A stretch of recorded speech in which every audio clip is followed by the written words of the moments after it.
Bismillahirrahmanirrahim. Assalamualaikum warahmatullahi wabarakatuh. Alhamdulillahirabbil alamin wa bihi nasta'in wa ala umuri dunya waddin.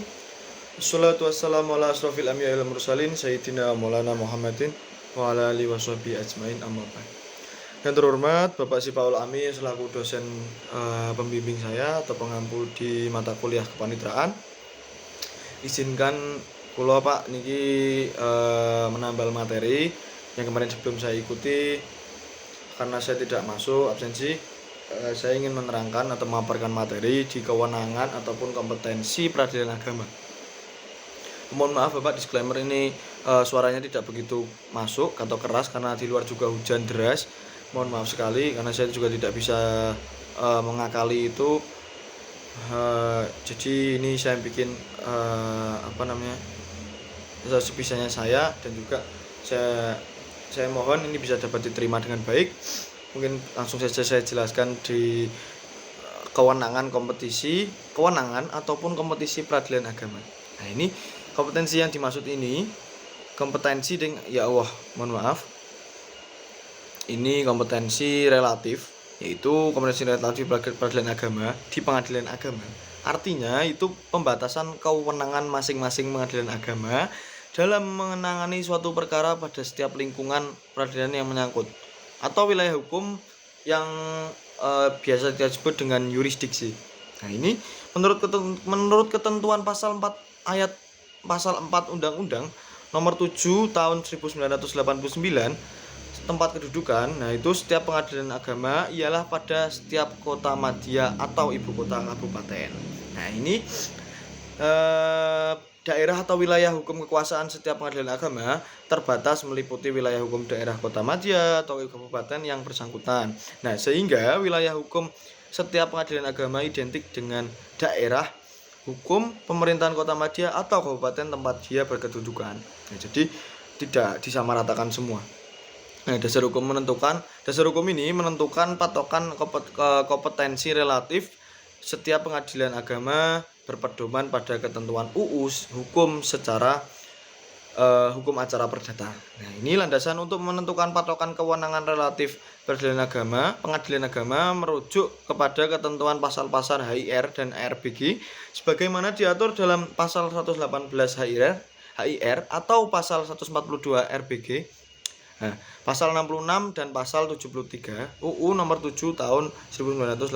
Nah, ini mungkin pemaparan materi yang akan saya sampaikan. Ini beberapa faktor yang menjadi patokan menentukan kompetensinya ini berdasarkan ketentuan pasal tadi 118.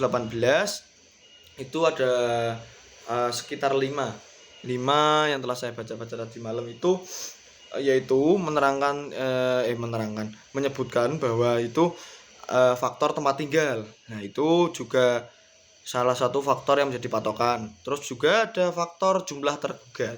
Jadi jumlah tergugat ini dikaitkan dengan tempat tinggal para tergugat ini. Jadi masing-masing rumah nanti juga dihitung, nanti dijumlahkan kembali terkait gugatan ini ataupun tergugat.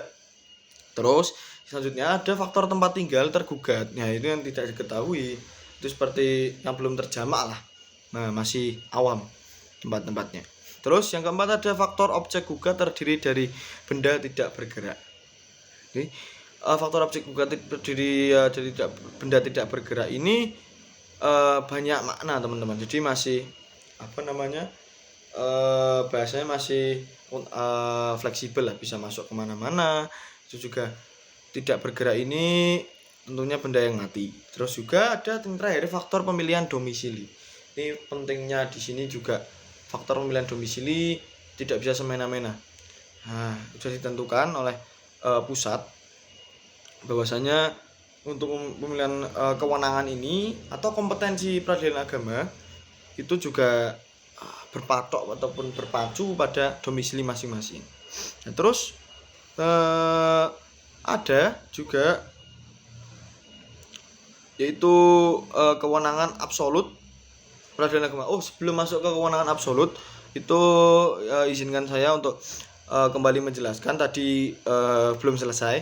Itu ada di namanya kompetensi relatif perkara cerai talak. Ini kan mesti cerai talak ini tidak asing lagi di telinga lah ya. Ini perkara cerai talak ini juga menurut ketentuan pasal 66 ini, talak ialah perkara perceraian yang pengajuan gugat atau permohonan datangnya dari pihak suami. Nah itu dikasih tanda kutip suami karena emang biasanya yang paling sering itu suami. Nah, cara menentukan kompetensi relatif ini dalam bentuk cerai talak itu ditentukan oleh faktor tempat kediaman termohon, dalam kurung termohon. Nah, ini dengan acuan penerapan yaitu satu, permohonan diajukan ke Pengadilan Agama di tempat kediaman termohon. Ini ada beberapa sub yang tertera. Itu yang telah saya baca malam tadi, saya buka-buka lagi itu di beberapa tempat. Salah satunya itu berupa tempat kediaman bersama suami istri. Nah, kurang lebihnya rumah kecil kediaman yang menjadi cerai talak inilah. Jadi di tempat TKP istilahnya. Nah, ini juga yang kedua ada tempat kediaman istri yang baru. Nah, ini biasanya ini jarang, tapi kita juga perlu melihat tempat kediaman istri yang baru. Nah, apabila beperginya ini dari tempat kediaman bersama itu yang tadi, yang bareng-bareng itu yang masih satu lingkup dengan suami, ini atas persetujuan atau izin suami. Nah, ini juga harus izin dulu sama suami ketika cerai talak ke kediaman yang baru. Nah, ini terus yang kedua itu ada permohonan diajukan ke Pengadilan Agama di tempat kediaman pemohon. Nah, ini pemohon berarti kalau tadi yang termohon itu suami, ini yang memohon biasanya istri. Ini dengan syarat istri dengan sengaja meninggalkan tempat kediaman bersama dan kepergiannya tanpa persetujuan dan izin suami. Nah, ini kompetensi relatif jatuh pada Pengadilan Agama yang daerah hukumnya meliputi tempat kediaman permohon dalam hal termohon berhambat kediaman di luar negeri. Nah, ini misalkan dalam hal permohon ini tempat kediaman di luar negeri itu yang jatuh pada Pengadilan Agama di daerah hukumnya meliputi tempat kediaman permohon. Jadi tetap di tempatnya lokasi kediaman sang pemohon. Terus juga yang terakhir ada kompetensi mengadili jatuh menjadi kewenangan.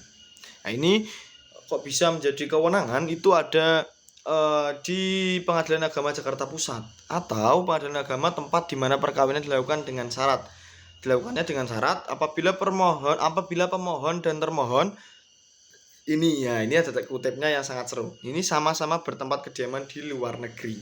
Jadi nanti kompetensi mengadili ini jatuh menjadi kewenangan Pengadilan Agama Jakarta Pusat. Nah, itu bisa. Terus ini lanjut tadi yang kewenangan absolut Peradilan Agama itu mungkin bisa saya jelaskan terlebih dahulu.